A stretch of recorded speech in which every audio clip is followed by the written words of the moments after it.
جو بہت خطرناک ہے، اور اس کی منتقلی، اس کی فارمولیشن، اس کی کلاسیفیکیشن، اس کو کس طرح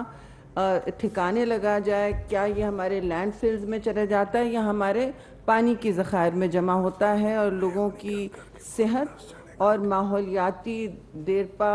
تبدیلی کے حوالے سے اس کے کیا اثرات ہوتے ہیں۔ اس میں تو کوئی دو رائے نہیں ہے کہ خطرناک یا پوائزنس یا کیمیکل یا ہیزرڈس ویسٹ جو ہے وہ ہم سب کی ہیلتھ کے لیے، اس کے لیے مضر ہے۔ اب یہ کینسر اس سے ہوتا ہے، اس سے ہر قسم کی سانس لینے کی، ہر قسم کی بیماریاں پیدا ہوتی ہیں، جس کا پورا دنیا میں ایک ریکارڈ بنا ہوا ہے، پاکستان میں آپ کے سامنے ہیں۔ دوسری بات یہ کہ آپ کے یہ پانی، گراؤنڈ واٹر اور دوسرے ریزروز کو بھی، ذخائر کو بھی آلودہ کرتی ہے، اور اس طرح آلودہ کرتی ہے کہ آہستہ آہستہ آپ کے سارے زمین میں یہ سیپ ہو کر ایک پوائزنس ایسڈ بنتی ہے۔ اب جب بات کی جاتی ہے کہ ایسیڈیفیکیشن کیوں ہے ہمارے ریور سسٹمز میں، یہی وجہ ہے۔ اب اس کی افسوس سے میں کہوں گی، پہلے نہ ڈاکیومنٹیشن کی جا رہی تھی، جو بہت خطرناک بات ہے، اور یہ سب سے پہلے تو پاکستان کی عوام اور ماحول کے تحفظ کے لیے بہت ہی ضروری ہے۔ اس کو ہم نے آج کابینہ میں پریزنٹ کیا ہے اپروول کے لیے، اور ایک مربوط اور منظم پالیسی بنائی گئی ہے۔ صوبوں سے آلریڈی ایک پوری ورکشاپ کنسلٹیٹو پروسیس ہو چکی ہے، طویل پروسیس ہو چکی ہے، جن میں ان کے ویوز اور انپٹس بھی آئے ہوئے ہیں، لیکن کیونکہ اس کا ایک اتنا بڑا فریم ورک، ادارتی فریم ورک بننا ہے، ریگولیشنز کا، لائسنسنگ کا، کہ ہم نے ایک نیشنل ایکشن پلان کے تحت آگے بڑھنا ہوگا، اور ایک کیمیکل ویسٹ ڈائریکٹریٹ بھی بننی ہوگی central federal climate change ministry میں۔ اس کے ساتھ فائنینشیل اور دوسرے سسٹینیبل ہمارے ادارے بھی بننے ہوں گے۔ انوائرمنٹ پروٹیکشن ایجنسیز جو ہر صوبے کی ہوتی ہیں، اور سینٹر کی بھی ہے، وفاق کی بھی ہے، ان کو اسٹرینتھن کرنا ہوگا، ان کو بہت مستحکم کرنا ہوگا، اور ان کے ساتھ ہمیں ایک طریقہ کار بنانا ہے، ریگولیٹری فریم ورک بنانا، you can talk later, regulatory framework بنانا ہے جس کے مطابق یہ سب ایڈمنسٹر ہوں گی۔ ابھی تک یہ نہیں ہو رہا، اور اس حوالے سے ایک میں آپ کو بات بتا دوں کہ 2019 میں مثلاً کوئی 624 کنٹینر، آپ سب کو یاد ہوگا، آپ کچھ نے سٹوریز بھی فائل کی تھی، بڑی سٹوری بنی تھی، 624 کنٹینر شپ ہوئے تھے امیر ممالک سے، اور ایک نہیں، وہ بہت سارے جمع تھے اس میں، جنہوں نے پاکستان میں اللیگلی یہ ڈمپ کیا تھا۔ اب اللیگلی اس طرح سے کہ آپ کے یہاں کسی نے اس کو آنے بھی دیا ہوگا۔ ان سارے کاموں کو روکنے کے لیے ہمیں یہ پالیسی بنانی پڑی، اور اس طرح لگ بھگ کہ میں آپ کو بتا دوں کہ 80,000، اس پرابلم کا سکیل اتنا ہے کہ 80,000 ٹن، آپ کے ملک میں تو ایک سالڈ ویسٹ یا جو نارمل ویسٹ ہوتا ہے 30 to 50 ہوتا ہے اپنے ملک کا، 80,000 ٹن آپ بتائیں ایک سال میں اگر ہم پرائیویٹ باڈیز کے تھرو امپورٹ کر کے یہاں ڈمپ کر رہے ہیں، کچھ ری سائکلنگ میں جاتے ہیں، ہماری ایک بڑی ری سائکلنگ انڈسٹری ہے، لیکن اس کی جو سارٹنگ ہوتی ہے، اس کا جو ای ویسٹ ہے، اس کی جو کیمیکل، ریڈیو ایکٹیو اور دوسری پوائزن، وہ 15 سے 20% آتی ہے انہی بنڈلوں میں، انہی کنٹینرز میں۔ ہماری ذمہ داری ہے کہ ہمیں اپنے لینڈ فلز میں وہ نہ پہنچائیں، ہم اپنے پانی کے ذخائر میں، ہماری اپنی سرزمین میں، اپنی سوئل میں اس کو نہ آنے دیں۔ تو یہ ریگولیٹری فریم ورک بنا ہے، اس کو بہت پہلے بننا چاہیے تھا، بیکاز آلودگی پھیل چکی ہے ہمارے پھیپھڑوں میں، ہمارے خون میں، ہماری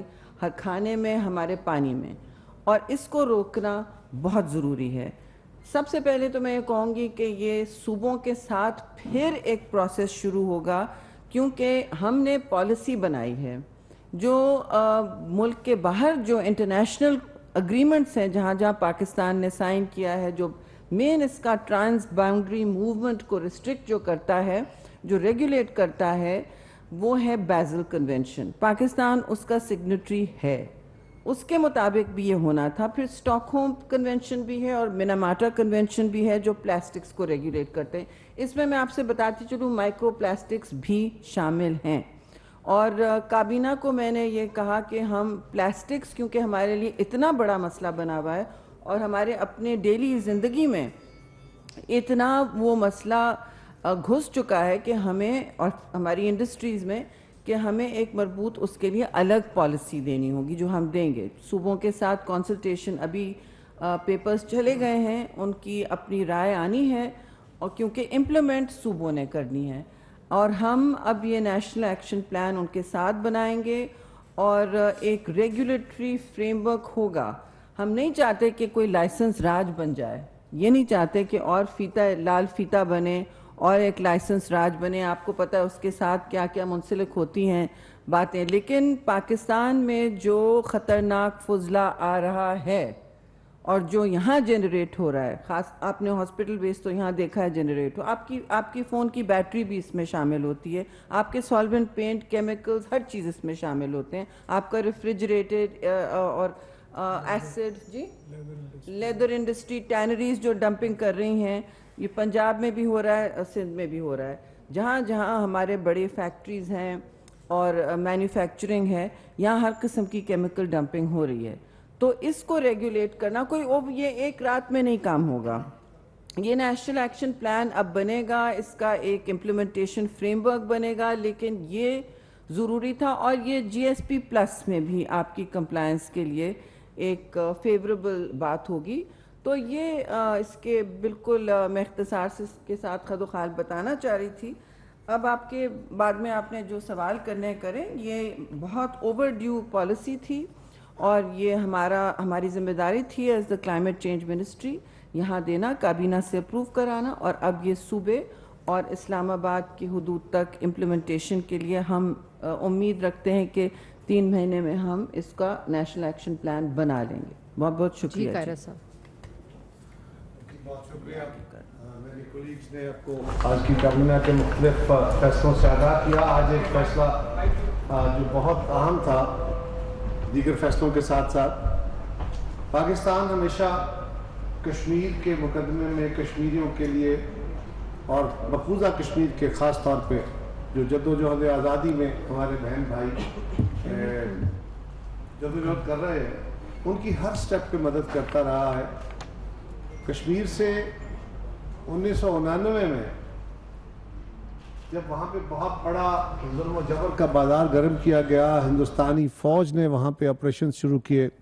تو وہاں سے کوئی 8,000 سے زائد فیملیز وہاں سے شفٹ ہوئیں پاکستان کی طرف. بہت سارے خاندان تھے, اور ان خاندانوں کو مختلف کیمپوں میں مختلف جگہ پہ رکھا گیا. اس کی اپنی کچھ ریزنز بھی تھیں, کمپلشنز تھیں, لیکن ان کو جو مقدور بھر کوششیں تھیں یا سپورٹ تھی وہ حکومت پاکستان فراہم کرتی رہی. اب بھی ان کو جو ہر مہینے پر پرسن ان کو جو ایک سپورٹ فنڈ مل رہا ہے وہ بھی فراہم کیا جا رہا ہے, اور اس کے لیے مزید اضافے کے لیے بھی اس وقت ہم نے ایک سمری موو کی ہے جو انشاءاللہ اپروو ہو جائے گی. اس میں کشمیر گورنمنٹ کو بھی ہم نے کہا ہے, اور فیڈرل گورنمنٹ بھی ضروری ہوا تو اپنا حصہ اس میں ڈالے گی. لیکن آج ان کشمیریوں کے لیے, ان ہمارے مہاجرین بہن بھائیوں کے لیے جو کیمپوں میں آباد ہیں, جو عارضی شیلٹرز میں آباد ہیں, ان کی آباد کاری کے لیے گھر بنا کے ان کو دینے کا جو فیصلہ کیا گیا تھا, 8,000 کچھ 100 گھر بننے ہیں. اس میں سے 1,314 یعنی فرسٹ ٹرانچ جو ہے اس کے لیے آج کابینہ نے کوئی 3 ارب 10 کروڑ روپے کے قریب رقم جو ہے وہ آج ریلیز کرنے کا فیصلہ کیا ہے. جو یہ رقم آج یا کل تک ریلیز ہو جائے گی, اور ہم کوشش کریں گے کہ کوئکلی پاسبل ٹائم میں جتنا ممکن ہو ان کے گھروں کا کام کاج شروع ہو سکے. وہاں پہ کشمیر گورنمنٹ نے جگہ فراہم کرنی ہے, کوئی 40% کے قریب لینڈ جو ہے وہ آئیڈینٹیفائی ہو چکی ہے. ہم کشمیر گورنمنٹ کے ساتھ شامل ہو کے ان جگہوں کو جلد لوکیٹ کریں گے اور اس پروجیکٹ کا جلد انعقاد کریں گے. ہم ہر طرح کی سپورٹ کشمیر گورنمنٹ کو فراہم کریں گے. اس کے اوپر ایک اسٹیئرنگ کمیٹی بنائی گئی ہے تاکہ کام سارا جلد مکمل ہو سکے. اس کا 2nd اور 3rd فیز بعد میں شروع کیا جائے گا. تو یہ بھی میں چاہتا تھا کہ ایک چیز میں آپ کے نوٹس پہ لاؤں کہ ہم اپنے کشمیری بہنوں بھائیوں کی زندگیوں میں آسانیاں لانے کے لیے جتنا ممکن ہے وہ کوششیں کر رہے ہیں اور کرتے رہیں گے. اس کے ساتھ ابھی جس طرح میں نے آپ کو بتایا کہ آج کابینہ نے منظوری دی ہے کہ جو حج پالیسی 2022 ہے اس میں ترمیم کی,